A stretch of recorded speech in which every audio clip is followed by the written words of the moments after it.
Didactic education channel में आपका स्वागत है। आज हम बात करेंगे जो भी रेलवे एनटीपीसी 2021 के एग्ज़ाम लगे हैं जिसमें विज्ञान में पूछे गए प्रश्नों के बारे में बात करेंगे। इसमें जो विज्ञान टोटल शिफ्ट जो एनटीपीसी के एग्जाम है इसमें 124 शिफ्ट कंप्लीट हो चुकी थी। इसके 6th फेज तो कंप्लीट हो गए थे, लेकिन 7th फेज कोविड-19 के कारण क्या हो गया, कैंसिल हो गया, पोस्टपोन हो गया। तो अपन जो बात करेंगे जो भी 124 शिफ्ट्स हो गई है जिसमें विज्ञान में पूछे गए क्वेश्चनों के बारे में बात करेंगे, मैथ्स में, रीजनिंग में, फिजिक्स और हिस्ट्री में, ज्योग्राफी में, पॉलिटिकल में और विविध के क्वेश्चनों के बारे में बात करेंगे। और ये सभी क्वेश्चन सीरीज के माध्यम से लाए जाएंगे। तो जो भी इस चैनल पर नए स्टूडेंट्स हैं, जो भी रेलवे एनटीपीसी या ग्रुप डी की तैयारी कर रहे हैं, वो इस चैनल को सब्सक्राइब करें और जो भी साइड में बेल आइकन का बटन है उसको दबा दें और लाइक करें और शेयर करें, जिससे जो भी इस चैनल पर नई अपडेट डाली जाएगी वो आपको नोटिफिकेशन के माध्यम से मिल जाएगी। और अब बात करते हैं अपन सेट 1 के जो 20 क्वेश्चंस के बारे में बात करते हैं। जो साइंस के जो क्वेश्चनों की सीरीज होगी वो 20 क्वेश्चनों की होगी और इसके कितने सेट बनेंगे, 30 सेट बनेंगे। इसी प्रकार से मैथ के भी 30 सेट बनेंगे, रीजनिंग के भी 30 सेट बनेंगे और जो इसके बनेंगे हिस्ट्री ज्योग्राफी के भी 30 सेट बनेंगे। तो अब बात करते हैं अपन फर्स्ट क्वेश्चन के बारे में। फर्स्ट क्वेश्चन हो जाएगा इसका, ध्वनि का संचरण किसमें नहीं होता है। तो ध्वनि का संचरण किसमें नहीं होता है, निर्वात में नहीं होता है। तो इसका आंसर क्या हो जाएगा, निर्वात हो जाएगा। अब बात करते हैं कि ध्वनि के वेग का क्रम बताइए। तो ध्वनि के वेग का क्रम क्या हो जाएगा, ये भी कई बार एग्जाम में बहुत इंपॉर्टेंट क्वेश्चन है, पूछा जाता है कि ध्वनि के वेग का क्रम बताइए। तो क्या हो जाएगा, सबसे ज़्यादा सॉलिड हो जाएगा, फिर लिक्विड, फिर गैस हो जाएगा। अब सेकंड क्वेश्चन आता है जो बहुत इंपॉर्टेंट क्वेश्चन है, इसमें स्टूडेंट क्या कंफ्यूज हो जाते हैं, तो इस वजह से ये बहुत इंपॉर्टेंट क्वेश्चन है। यहाँ पे दे रखा है कि द्रव्यमान कितना है, 80 किलोग्राम। तो चंद्रमा पे पूछ रहा है, पृथ्वी पे दे रखा है द्रव्यमान, तो चंद्रमा पे पूछ रहा है कि कितना द्रव्यमान और भार होगा। तो द्रव्यमान होता है जो, तो क्या होता है, m होता है, लेकिन जो भार होता है वो mg होता है। तो भार में क्या आता है, g आता है। तो g जो चंद्रमा पे होता है वो कितना होता है, g/6 होता है, और पृथ्वी पे तो g रहता ही है। तो भार कितना हो जाएगा, 6 का भाग लग जाएगा भार में। लेकिन जो द्रव्यमान है वो पृथ्वी पर 80 है, तो चंद्रमा पर भी कितना होगा, 80 होगा। लेकिन जो भार है वो कितना हो जाएगा, m की वैल्यू तो 80 है, g की वैल्यू कितनी होती है, 10 होती है जी की वैल्यू, तो 80 × 10/6 हो जाएगा। यहाँ पे क्या है, मिस्टेक हो गई टाइपिंग में, तो 80 × 10/6 इसका आंसर हो जाएगा। अब बात करते हैं तीसरे क्वेश्चन के बारे में कि पदार्थ की जो मात्रा का एसआई मात्रक क्या होगा। तो इसका आंसर क्या हो जाएगा, मोल हो जाएगा। अब फोर्थ क्वेश्चन के बारे में बात करते हैं जो कि वायरस जनित रोग है, और ये बहुत इंपॉर्टेंट क्वेश्चन है, इससे काफ़ी एग्जामों में क्वेश्चन पूछे जाते हैं। और ये किस तरीके से पूछा जाता है, ऐसे पूछा जाता है कि इनमें से कौन सा विषाणु जनित रोग है, जीवाणु जनित रोग है, विषाणु जनित रोग नहीं है। तो इस प्रकार से क्वेश्चन पूछा जाता है। तो इसकी अपन ट्रिक्स के माध्यम से इसको समझेंगे। तो इसकी ट्रिक्स है, रेखा हमें हीट करके पोइचे छोड़ गई। तो रे से मतलब तो क्या हो जाएगा, रेबीज हो जाएगा। खा से मतलब खसरा हो जाएगा। है से हर्पिस, में से मेनिंजाइटिस, ही से हेपेटाइटिस, टे से ट्रैकोमा, करके साइलेंट हो जाएगा। पो से पोलियो, ए से एड्स, चे से चेचक, छो से छोटी माता, डे से डेंगू ज्वर, ग से गलसोत, ई से इन्फ्लुएंजा। तो इस प्रकार से इसकी ट्रिक्स हो जाएगी। अब बात करते हैं फिफ्थ क्वेश्चन के बारे में, सहजीवी पौधा कौन सा है। तो जो सहजीवी पौधे होते हैं वो सभी एग्जाम्पल दे रखे हैं, यहाँ पे आंसर दे रखे हैं मैंने।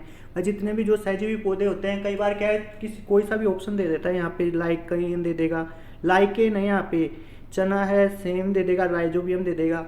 तो ये होते हैं लाइकेन, चना, सेम, राइजोबियम, ये क्या होते हैं, सहजीवी पौधे होते हैं। अब बात करते हैं सिक्स क्वेश्चन के बारे में। तो सेरिकल्चर किससे संबंधित है।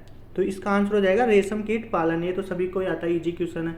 और सेब में होने वाला रोग कौन सा है, ये भी बहुत अच्छा क्वेश्चन है। तो यहाँ पे जो ऑप्शन में दे रखा था एनटीपीसी के एग्जाम में, फायर ब्लाइट दे रखा था। अब बात करते हैं एट्थ क्वेश्चन के बारे में कि रक्त परिसंचरण तंत्र का हिस्सा नहीं है। तो इसका आंसर हो जाएगा बड़ी आंत। अब बात करते हैं नाइन्थ क्वेश्चन के बारे में जो कि मॉडर्न फिजिक्स, आधुनिक भौतिकी है, उसका पिता किसे कहा जाता है। तो इसका आंसर क्या हो जाएगा, अल्बर्ट आइंस्टीन।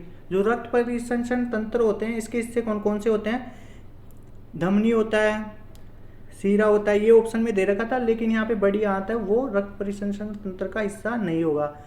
और जो मॉडर्न फिजिक्स है उसका अल्बर्ट आइंस्टीन हो ही जाएगा। इसकी जो एक इक्वेशन है जो काफ़ी एग्जाम में पूछी जाती है, जैसे ग्रुप डी में भी पूछी जाती है, वो इम्पोर्टेंट, E बराबर mc², जो किस किस के मध्य रिलेशन बताती है, एनर्जी और मास के मध्य रिलेशन को बताती है।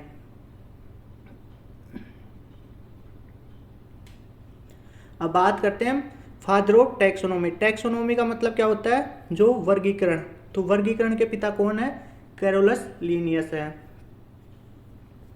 अब 11 क्वेश्चन के बारे में बात करते हैं कि लाइकेन को संवेदनशील संकेतक के रूप में जाना जाता है। क्यों जाना जाता है, लाइकेन एक पौधा होता है जो कि क्या करता है, एयर पोल्यूशन को कम करता है, इसलिए इसको संवेदनशील संकेतक के रूप में जाना जाता है। अब अगले क्वेश्चन की बात करते हैं, 12 अदिश राशि कौन सी है।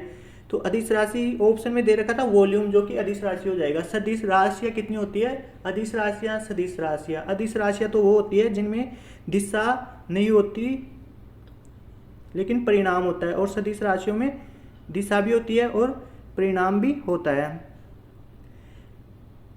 अब बात करते हैं 13 क्वेश्चन के बारे में, बॉयल का नियम क्या है। तो बॉयल के नियम के बारे में बात करें तो ये एग्जाम में पूछा था, इसमें रिलेशन पूछा गया था कि इनमें से कौन सा आंसर होगा। तो बॉयल का नियम होता है वो दाब किसके व्युत्क्रमानुपाती होता है, वॉल्यूम के व्युत्क्रमानुपाती होता है, जब ताप को क्या रखा जाता है, कांस्टेंट रखा जाता है। तो ये बॉयल का नियम हो जाएगा। अब बात करते हैं कि चार्ल्स का नियम, इसमें दो रूल और बनते हैं, दो लॉ और बनते हैं, एक तो चार्ल्स का नियम और एक गैल-लुसे का गैसीय आयतन संबंधी नियम।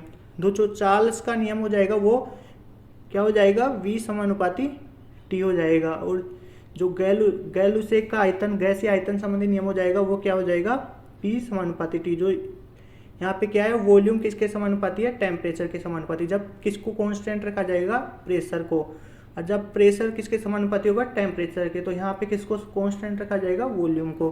तो ये आंसर हो जाएगा इसका। अब बात करते हैं 14 क्वेश्चन के बारे में कि पीत कहाँ से सेक्रेट मतलब स्रावित होता है और कहाँ स्टोर होता है। तो इसका मतलब हो जाएगा, इसका आंसर हो जाएगा कि कहाँ से सीक्रेट होता है, लीवर से तो ये बनता है, और कहाँ स्टोर होता है, पित्ताशय गोल ब्लैडर में वो स्टोर होता है, संग्रहित होता है। अब बात करते हैं 15 क्वेश्चन के बारे में। जो डक्टिलिटी है और मालिएबिलिटी है, इसका मतलब क्या है। डक्टिलिटी का मतलब क्या होता है, तन्यता होता है, और मालिएबिलिटी का मतलब क्या होता है, आघात वर्धनीयता होता है। तो इनका मतलब है क्या।